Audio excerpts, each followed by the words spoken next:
पूरा पाकिस्तान जरा dinghy virus की लपेट विच आया था लेकिन डेंगी वायरस जड़ा ना ये सिर्फ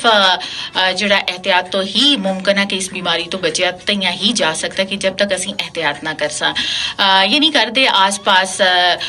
जितने लोग करते हैं जितने लोग भी उन्होंने दी इनफरादी तौर पर इस चीज़ की जिम्मेदारी है कि वो इस वबा को जड़ा ना रोकने वास्ते अपना किरदार जड़ा अदा करन यानी घरों तो बाहर जड़ा असां सेन असी मुजफ्फराबाद आजाद कश्मीर के लोगों की गल करा तो असें लोगों के अगर जे घर जिहड़े बड़े छोटे होने लेकिन घर की खूबसूरती वास्ते असां लोगों के सहन जिहड़े ना वो बड़े वसी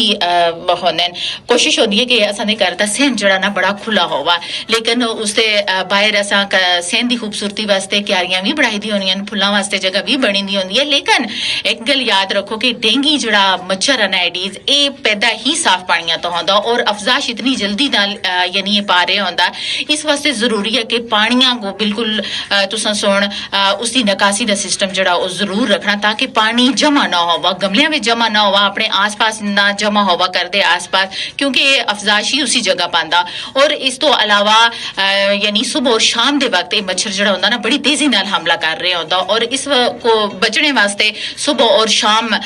दे टाइम तुसी फुल बाजुआं वाले कपड़े पहन सकते हो ताकि मच्छरों तो बचा जा सका।